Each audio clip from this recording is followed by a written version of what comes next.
Obrigado. Sejam todos bem-vindos à nossa casa. Vamos iniciar os nossos trabalhos agradecendo a Deus por nos permitir estar aqui mais uma vez, com a prece que Jesus nos ensinou.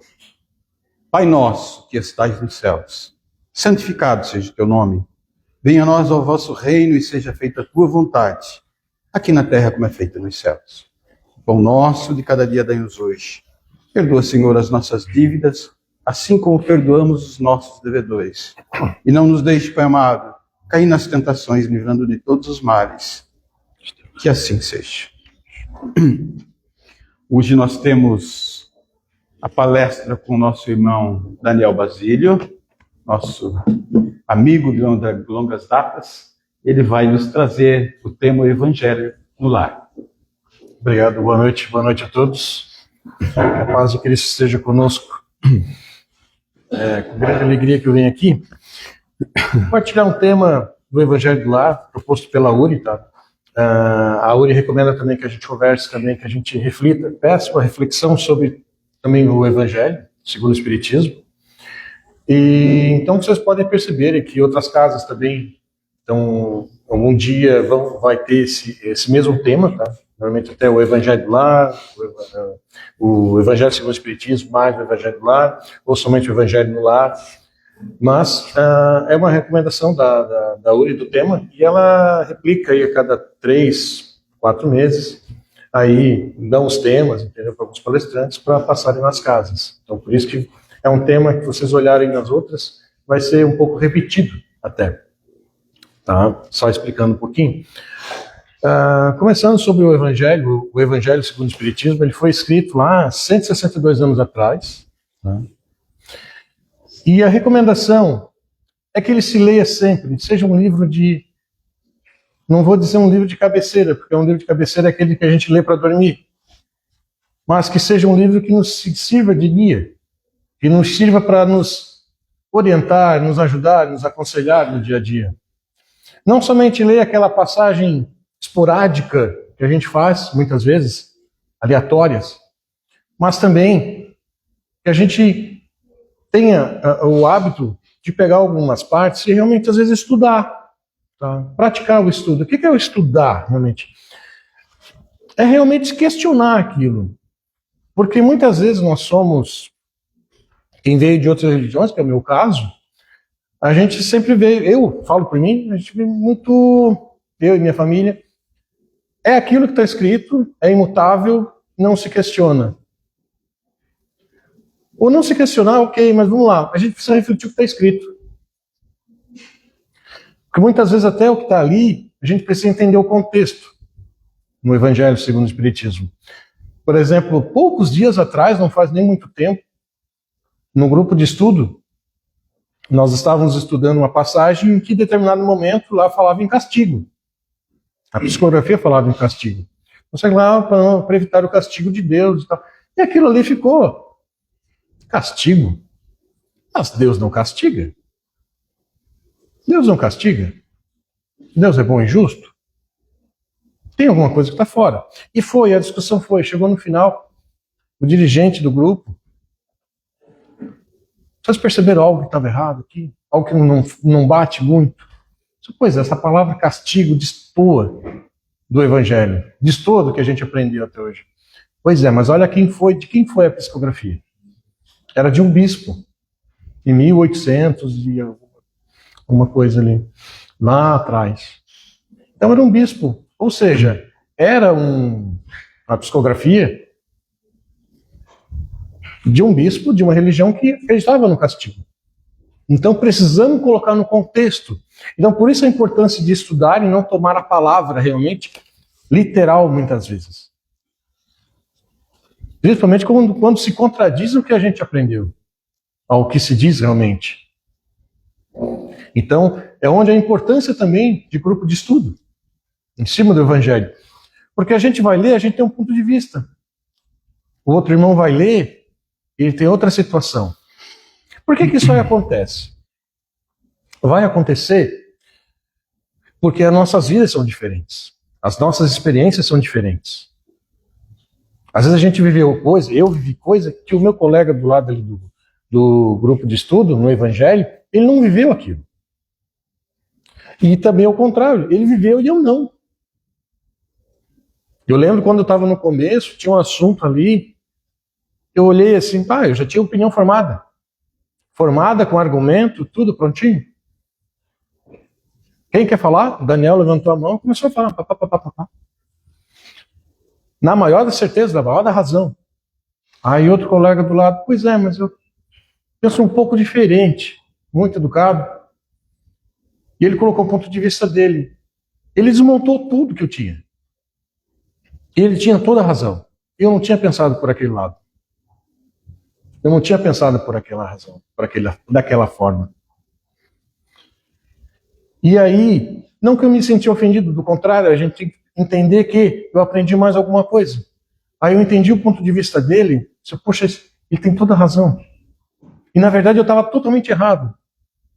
E eu falei, poxa vida, realmente o que eu pensava não tinha nada a ver. Não faz sentido isso, realmente. Aprendi com ele, porque a experiência dele conta. É onde a importância de grupo de estudo. Não é só ler e discutir. Na verdade, a gente está discutindo experiências ali. Quando a gente está discutindo o Evangelho, a gente está discutindo experiências. Por isso eu também digo que a gente nunca lê o Evangelho 2 vezes. Porque a segunda vez que a gente for ler, a gente não é o mesmo. O Evangelho vai ser o mesmo, mas a gente não é. A gente vai ter outro entendimento, às vezes, sobre o mesmo texto. Já aconteceu de eu pegar o Evangelho, tipo assim, abrir ao acaso, assim, uma noite. Eu disse, nossa, que legal, que tocante. Poxa, isso aqui serve bem. Mas por que eu nunca percebi isso? Até eu fui puxar a capa para ver se eu estava com o Evangelho mesmo, se estava com outro livro. Só, mas é o Evangelho. Aí eu entendi por quê. Porque aquilo ali, quando eu li a primeira vez, ele não me dizia nada. Porque eu não tinha experiência naquilo, eu não tinha vivido aquilo, eu não tinha sentido aquilo. Mas quando, passado alguns anos, eu fui ler de novo e toquei naquele pedaço, naquele texto, aí foi diferente. Aí me chamou a atenção, porque eu vivi, eu senti. Por isso é importante a gente recorrer ao Evangelho. Eu já li isso aqui, passa. Eu já li esse título, passa. Não passa, releia. Você é diferente de ontem. Hoje, a gente teve, todos nós passamos experiências, tivemos experiências hoje, diferente de ontem. Não somos iguais a ontem. A gente somou mais um dia. Para muitas pessoas foram poucas diferenças. Pouco acréscimo, uma curva lenta. Bem lenta. Mas para algumas pessoas, até quem sabe entre nós, foi um dia difícil, alguém partiu, uma pessoa querida partiu, alguma notícia desagradável, aconteceu algo com alguém que a gente ama, aconteceu algo conosco, perdemos o emprego, fomos contratados, fomos ofendidos. A gente não é igual a ontem. Então não somos iguais a ontem para ler o mesmo Evangelho. Isso aqui é o mesmo, o Evangelho é o mesmo, mas nós não. Então fica sempre a recomendação para que a gente leia, releia o Evangelho. E ele nunca estará desatualizado. Ele não está desatualizado. E prestemos atenção, não só em nós, quando acharmos que a gente começar a ler o Evangelho dos outros, isso aqui está velho, não é bem assim. Isso aqui está desatualizado. Não, isso aqui está antigo. Isso aqui era lá no tempo de 160 anos atrás. A gente não pode pensar assim. E precisamos tomar cuidado com pessoas que nos trazem esse pensamento, porque às vezes somos convencidos a acreditar que realmente, poxa, mas por que está antigo? Não está antigo. Quando estiver, a espiritualidade vai fazer o que é preciso. Mas ele continua super atual. Super atual nos nossos dias. Está lá. Pode ser que não tenha a nossa resposta literal, porque a gente procura, né? A gente quer se realmente que alguém nos diga o que precisa ser feito, literalmente. Você vai lá e faz isso, para que isso dê certo. E às vezes a gente fala tanto e não escuta as respostas. Mas ela está ao nosso redor. Cada capítulo do Evangelho, ele é composto por ele é composto por 3 etapas. Uma é a própria passagem do Evangelho, literal, lá escrito por Mateus, Marcos, Lucas e João. Em seguida, vem as instruções dos Espíritos com os comentários de Kardec. E a terceira parte são as psicografias literais ali dos Espíritos. Santo Agostinho, Espírito de Verdade, São Vicente de Paulo, entre outros. Então ali já são mais literais, onde a gente vai encontrar situações tipo essa que eu comentei do castigo, que não é o que a gente crê. Mas que quem leu, quem escreveu? Um bispo da Igreja Católica. E aí a gente precisa entender. Opa, então não é bem castigo. Aqui ele falou porque era o contexto dele. E como não foi alterado, para manter realmente a veracidade da transcrição, da psicografia, se manteve. E tudo bem. Cabe a nós estudar, questionar e procurar as origens. Procurar o certo. E aí, lá no capítulo 27, pedi e obtereis, lá no final, porque são 28 capítulos, comenta já sobre as qualidades da prece. Para que se ore em segredo, não muito, mas com sinceridade. Não é a quantidade de palavras que vai elevar a nossa oração.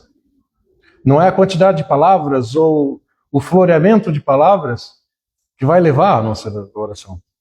Não são as palavras bonitas. Às vezes não. Com o nosso sentimento, a gente não precisa nem de palavras para elevar.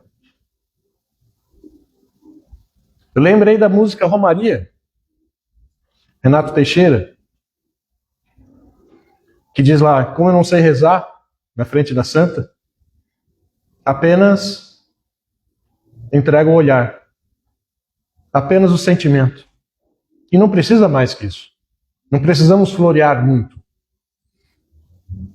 Precisamos mais sentir. Sentir. O capítulo 27 também fala que antes da oração, que perdoemos. Com caridade, humildade, antes de orar. Quem que eu estou devendo perdão para a gente começar a orar, antes de eu começar a orar? Quem que me ofendeu hoje que eu tô magoado? Que precisa de um perdão? Que precise que eu perdoe? Que eu precise que eu me reduza à humildade e consiga perdoar aquela pessoa? Às vezes é difícil, leva tempo. É uma ferida, muitas vezes. Dependendo da mágoa, o machucado, não é assim, perdoa. Leva um tempo, como uma ferida. Mas leva anos, às vezes. E tudo bem. Temos o nosso tempo. Não é fácil. Não é fácil.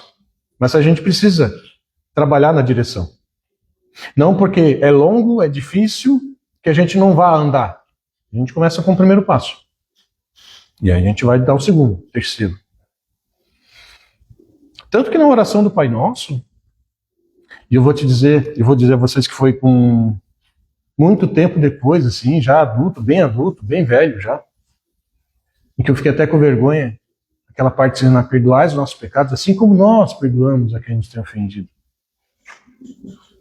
Essa parte dizia, depois que eu caiu a ficha, assim, nossa, eu fiquei com muita vergonha. Estou pedindo: meu Pai, tu me perdoa assim, igualzinho tu me perdoa como eu estou perdoando os outros, tá? É isso que a gente está pedindo nesse trechinho. Aí ele vai dizer: tudo bem, meu filho. Então tá. Tá bom. Tu tá perdoando? A gente está perdoando. Estão entendendo o pedido que a gente faz na própria oração do Pai Nosso? E que a gente às vezes não leva o sentimento, a gente não lê essas palavras, a gente não pensa no que fala. Simplesmente é uma repetição. Pai Nosso, santificado seja o vosso nome. Amém. Opa, orei, rezei. Uhul. Terminei, eu fiz minha parte. Não fez. Você fez algo mecânico. Tão mecânico quanto uma fita. Um disco, pode, essa aí fui longe. Uma fita foi longe. Desculpa. Quanto um áudio. Mecânico. Não tem sentimento. Não tem sentimento. Enquanto que a oração, a prece, ela não precisa de palavra. Ela não precisa de palavra. Lá no capítulo 28, é um capítulo só de preces do Evangelho. Só de preces. Mas, Daniel, para que então tu falou de que palavras não tem importância? O importante é o que você sente. Por que então um capítulo só de preces? Prece para você, prece para quem está obsidiado, prece para alguém que partiu, prece para você que está em dificuldade. Olha lá, manualzinho. Tem livro até só com o capítulo 28. As preces do segundo Evangelho. Por que tem? Para que nos sirva de manual, de modelo. Só isso. Que nos sirva de modelo. Por quê? Ele vai dizer assim, ó. Tu eleva teu pensamento, agradece, e você vai começar a sentir em cima daquelas palavras. Vai te dar o que você tem que mais ou menos pensar naquilo. Então é só um guia, um modelinho de cada prece ali, ó. Desculpa. Para que ajude a você a ter uma ordem e você começar a ter, estimular teus sentimentos na oração. Para que você estimule. Tipo assim, eu sei o que eu tenho que pensar quando alguém partir, porque assim, que a espiritualidade amiga receba de braços abertos aquele irmão. Mas espera aí, a gente não pode melhorar? Tu não pode pensar também na família dele, que console também a família, que ele seja bem recebido, que ele seja instruído. Então são detalhes que aqueles modelos do capítulo 28 vão te dar. Mas o sentimento é seu. Não adianta você simplesmente ler aquilo aí mecanicamente, colocando o nome da pessoa, se você não tem sentimento em cima daquilo. Se aquilo ali para você é só um pedaço de papel.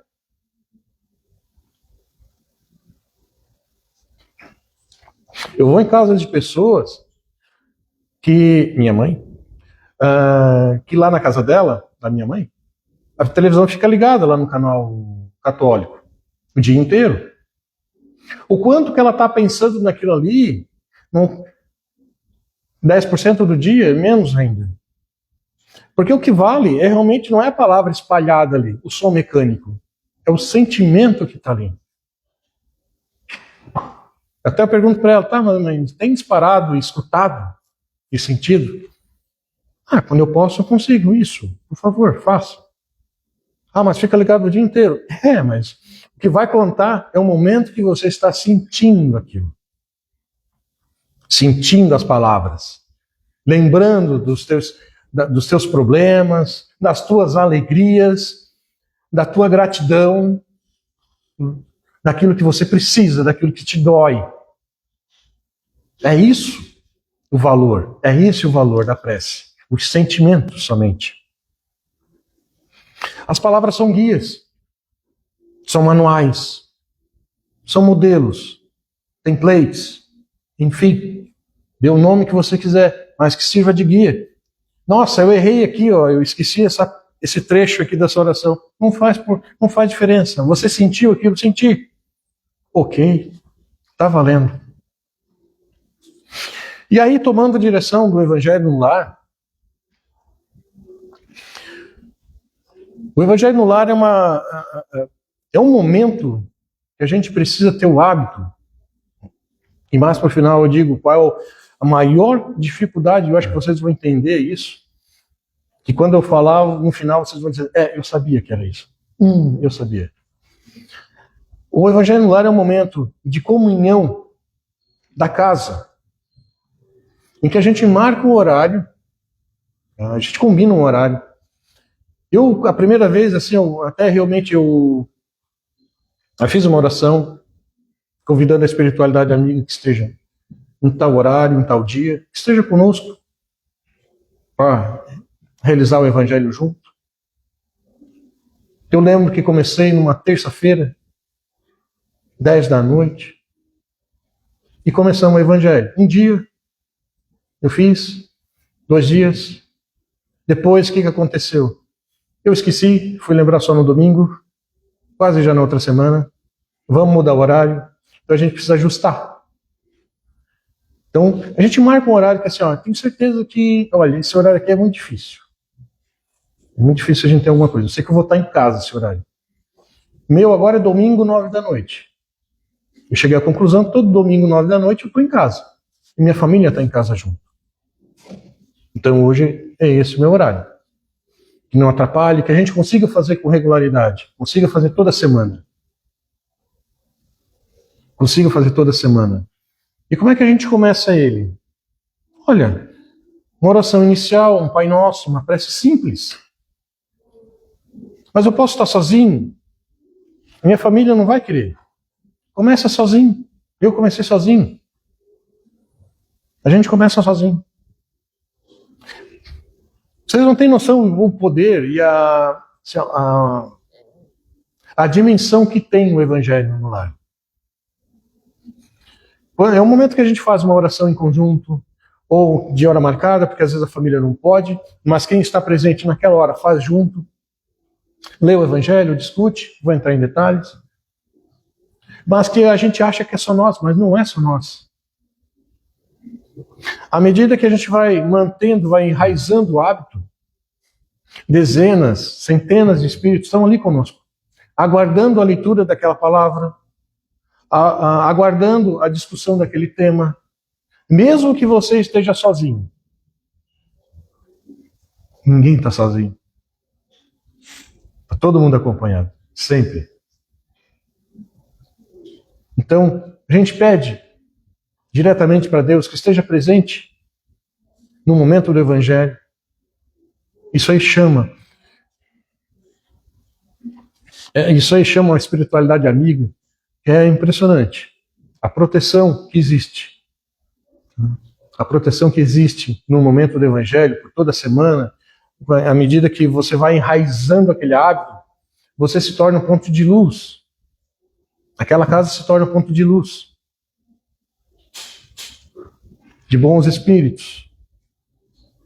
Que também depende de nossos hábitos na casa. Do que a gente faz, do que a gente fala, do que a gente escuta, do que a gente vibra. Resumindo. Então a gente precisa também manter essas boas vibrações. Então, recomendação para o Evangelho no Lar. Toda semana, um horário, combina, faz uma oração, marcando o horário. No dia do Evangelho, faz um Pai Nosso, uma prece simples. E aí eu costumo muito, na prece inicial, fazer um momento de gratidão realmente. Agradecer que passamos por toda a semana e estamos ali reunidos de novo. Com saúde, comendo, bebendo, todos ali reunidos. Graças a Deus, vencemos mais uma semana. Estamos ali para mais um Evangelho. Isso nos enche o coração, vai nos enchendo, porque a gente vai se reconhecendo, a gente vai falando, e a gente vê geralmente, poxa, como a semana foi boa. Por mais que tivesse tantas coisas ruins também ali, a gente pode ali agora estar ali reunido. A gente pode estar ali fazendo novamente o Evangelho, mesmo que não esteja reunido também. Então, é um ponto semanal que a gente olha para trás toda semana e agradece. De gratidão. Um ponto que nos enche de alegria. E aí a gente consegue até fazer mais alegre o Evangelho. Com mais sentimento realmente, de gratidão, agradecer a Deus realmente. E aí a gente agradece. Eu costumo agradecer a Deus pelo emprego, pela saúde, por estar todos reunidos aqui, por toda a proteção que a gente teve durante a semana. E muitas vezes a gente não sabe nem do que a gente foi defendido. Tantos perigos foram retirados da nossa frente, do nosso caminho, e a gente nem faz ideia. E ali podemos estar juntos de novo. Nós e a espiritualidade amiga. Então a gente faz esse sentimento muito forte. Com a gratidão, a gente impulsiona com a gratidão. E também pede por aqueles que não tiveram tanta sorte quanto a gente. Os idosos nos asilos, muitas vezes abandonados. As crianças nos orfanatos, esperando uma família. Porque não basta a gente sentir bem na visão de que, olha, poxa, poderia ter gente pior que a gente. Mas o que a gente faz por eles? Nesse momento a gente pode pedir por eles. Por todos aqueles que estão nos presídios, também muitos abandonados pela família. Pedir para aquelas pessoas que às vezes a gente tem na mente, botar o nome delas, às vezes, como a gente coloca o nome aqui, comentar que Deus abençoe aquela pessoa que está doente, que ela melhore, ou aquele irmão que partiu. Então é um momento que a gente pode fazer isso. A gente lê o Evangelho, comenta o Evangelho, também comentamos o Evangelho, colocamos uma garrafa ou um copo d'água na mesa, também, tá? Esqueci esse detalhe, a gente coloca um copo d'água ou uma garrafa na mesa, para que ela seja frutificada, que seja o nosso remédio para o corpo, nosso remédio para o espírito, que essa água seja o nosso calmante, nosso energizante, seja o que a gente precisa para mais uma semana. A gente pede isso. Não é uma forma, eu coloco a minha forma de fazer o Evangelho. Vocês podem fazer, mas eu pulei aqui, não tem importância. A gente vai melhorando, a gente vai ajustando a nossa realidade. Mas não pode todo mundo da família. Não tem importância, faz com quem está ali. Dê o horário, faz com quem está ali. A espiritualidade está ali esperando, tá? Então também é um compromisso com eles. Com todos eles. Todos eles estão ali esperando, aguardando o início do Evangelho. Vocês acham que vai ser só a nossa família? Não é. Centenas, milhares estão ali aguardando. A gente marcou um compromisso. A gente marcou um compromisso. E eles estão esperando, arduamente ali, o Evangelho na nossa casa. Então acontece. E a gente acha que não. Não vai dar nada eu pular essa semana. Não dá, mas, poxa, tinha gente esperando ali. A gente acha que não, mas tinha. Então a gente coloca água, a gente pede, a gente lê, a gente comenta o Evangelho. Quem quiser comentar, comenta. Somos em 4 lá em casa. No início meus filhos não participavam. Depois não queriam ler, daqui a pouco começaram a participar, mas não queriam ler. Aí começaram a ler, mas não queriam comentar. Tudo bem. Aí depois eles foram começando a querer ler, comentar, tudo certinho. É questão de hábito. Hoje eles já ficam preocupados. Dá 8 e poucas. Pai, não vamos. Às vezes a gente está no caminho para casa e está, pai, vamos chegar a tempo. Vamos chegar a tempo. A gente já sabe do que. Mas é um hábito que a gente precisa enraizar. E é muito bom. Depois a gente não consegue ficar sem. É muito bom. E é muito comum também, a gente relendo ali também sobre o Evangelho, até para essa palestra, o Evangelho no Lar. Eu não faço, mas eu li uma recomendação que é legal. Dá uns 2 minutos depois, para cada um da casa, fazer a própria reflexão, pedir para ele, pedir pela semana, fazer seus próprios pedidos internos. Como se fosse uma oração dentro do Evangelho do Lar, cada um faz a sua. Uns 2 minutos ali, antes de encerrar. Gostei, é legal também. Também é legal. Mas eu vou dizer o que é mais difícil que eu estava comentando. é a gente mudar a nossa rotina. Eu vou dizer o que é o mais difícil, mudar a nossa rotina.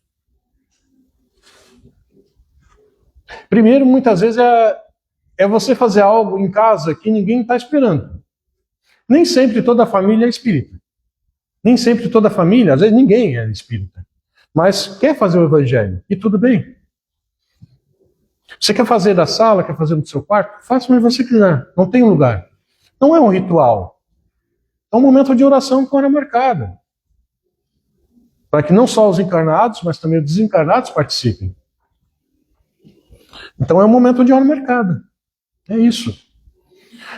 Então, a gente não pode desanimar de fazer sozinho o evangelho. Nem que fique quanto tempo for necessário. Aquele ponto de luz existe. Outros espíritos vão estar ali com você. Também no evangelho. Ninguém está sozinho. Ninguém está sozinho. Mas o mais difícil é a prioridade que a gente tem ali. Tirar essa inércia nossa. Criar o hábito é o mais difícil. Depois que você marcar o horário, bota no relógio, bota no celular, o alarme, alguma coisa, para que toque naquele momento, para que você faça o evangelho. Até você criar o hábito. Depois é sozinho, depois você lembra. Funciona. Sozinho depois. Mas no começo é difícil. É difícil por dois motivos. Primeiro, que a gente não tem o hábito.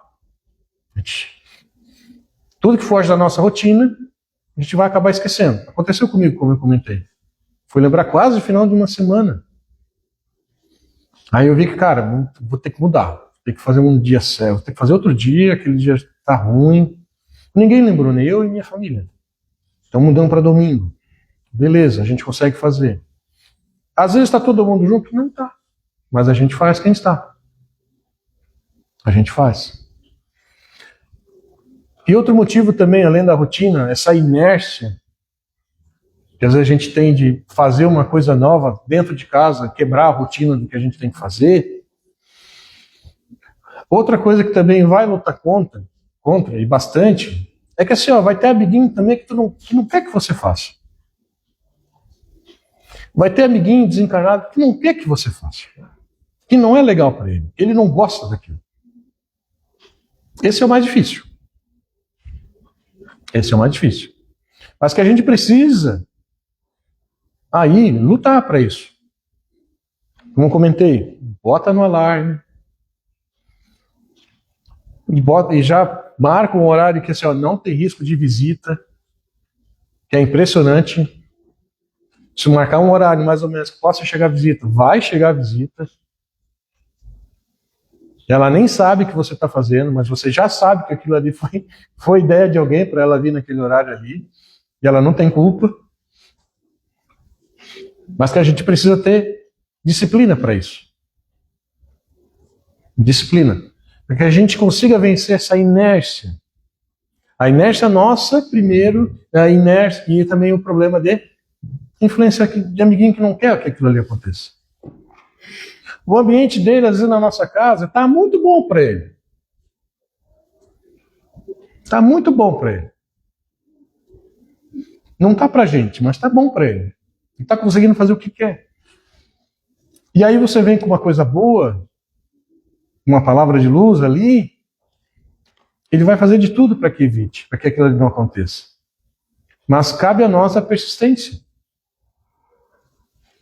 Cabe a nós insistir. Se a gente falhar, tenta de novo.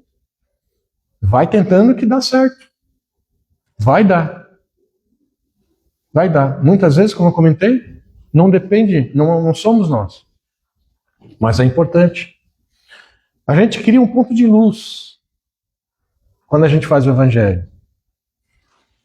A gente cria um ponto de luz na nossa casa, no nosso bairro, na nossa rua, no nosso prédio. Todo prédio é atingido ali pelo ponto de luz que a gente cria com o evangelho, a gente cria com o hábito. Então, gente, assim, quem não faz, pensa de novo. Procura fazer. É importante para nós, é importante para a nossa casa, para quem mora nela. Vale muito a pena. Vale muito a pena. Nós não estamos sozinhos. E não importa, como eu comentei com vocês, as dificuldades. Não importa quantas pessoas. Não importa se às vezes a gente não sentiu nada. Porque às vezes os nossos momentos são tão difíceis que parece que tudo que a gente reza, tudo que a gente ora, não sobe. Não sobe. Mas sobe sim. Apenas é nós que estamos tão em meio a uma neblina ao nosso redor que a gente não percebe, que a gente não vê. Que a gente não vê. Mas Deus está sempre conosco, nos escutando. Nos escutando. Convido a vocês a lerem o capítulo 27 do Evangelho. Pedi e obtereis. Assim como todo o Evangelho. E quem já leu, lê de novo, porque a gente não é mais o mesmo. Nossas experiências são outras. Então fica aí peguem poucas palavras do que eu disse, principalmente a recomendação, se puderem, de fazer o Evangelho, de fazer a prática disso, manter, criar esse hábito no lar. É muito importante mesmo. Tá, pessoal? Então esse era o recado da noite. Agradeço a casa o convite. Obrigado. É uma honra estar com o Batista aqui, estava comentando com ele. A gente já trabalhou há muito tempo, eu tinha 16 anos, olha só, 30 e poucos anos aí. A gente trabalhou junto. Depois de muito tempo não se vê, hoje a gente está na mesma mesa, na mesma casa espírita. Então fiquei muito feliz em reencontrar a primeira vez e agora na mesma mesa fico muito mais contente ainda. Gente, muito obrigado por tudo, que Deus abençoe a todos, que tenham todos um bom retorno para casa, que Deus esteja com você nesse Jardão toda semana, assim seja. Que assim seja. Deixa eu ver. Pode chegar, por favor.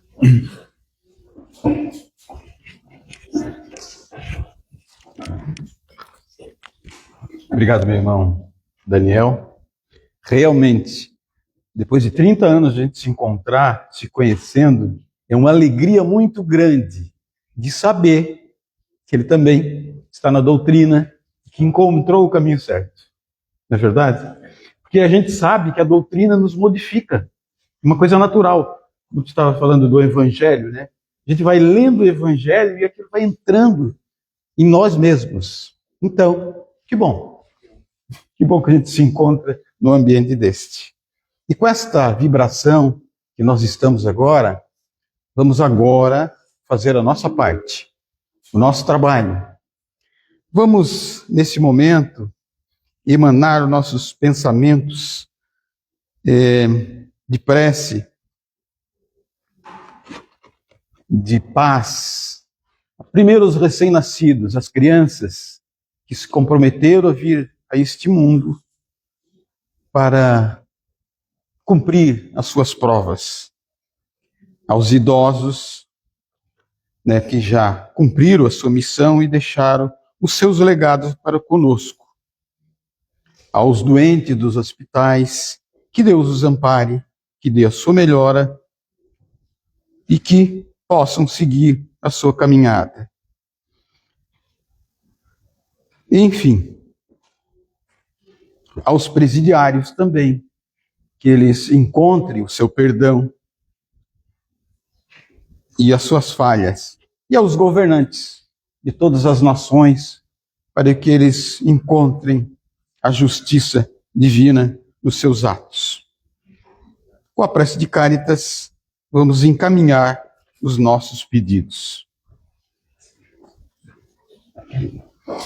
Deus, nosso Pai, que sois todo poder e bondade, dai a força àquele que passa pela provação, dai a luz àquele que procura a verdade, ponde no coração do homem a compaixão e a caridade. Deus, dai ao viajor a estrela guia, ao aflito a consolação, ao doente o repouso. Pai, dai ao culpado arrependimento, ao espírito a verdade, à criança o guia, ao órfão o pai.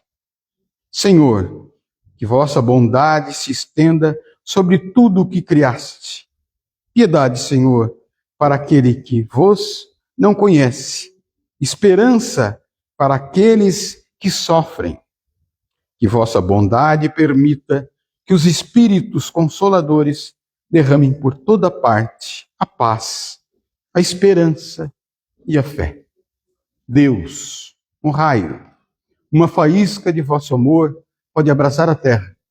Deixai-nos beber nas fontes dessa bondade fecunda e infinita, e todas as lágrimas secarão, todas as dores se acalmarão. Um só coração, um só pensamento subirá até vós, como um grito de reconhecimento e de amor. Como Moisés sobre a montanha, nós vos esperamos com os braços abertos. Ó bondade, ó beleza, ó perfeição. E queremos, de alguma sorte, merecer a vossa misericórdia. Deus, dai-nos a força de ajudar o progresso, a fim de subirmos até vós. Dai-nos a caridade pura, dai-nos a fé e a razão, dai-nos a simplicidade, que fará de nossas almas o espelho onde se deve refletir a vossa imagem.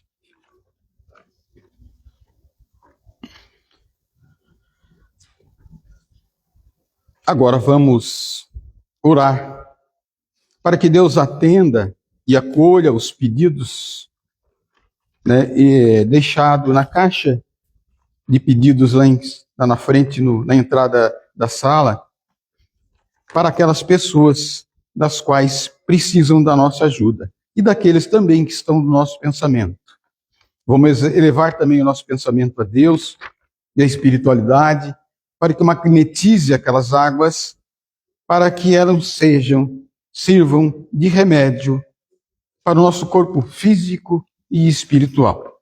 Com a prece que Jesus nos ensinou, acompanhamos-las em pensamento. Pai nosso, que estais nos céus, santificado seja o teu nome.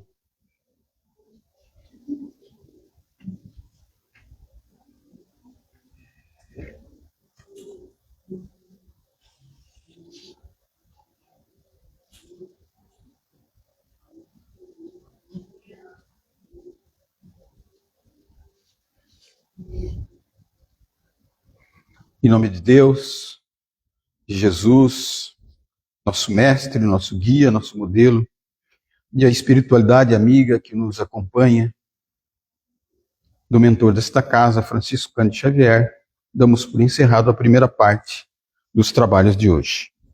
A seguir, nós teremos o passe. O irmão vai guiar a fila aqui para que ficamos tranquilos. Tenhamos todos um bom retorno aos nossos lares, com harmonia, paz e segurança. Que assim seja.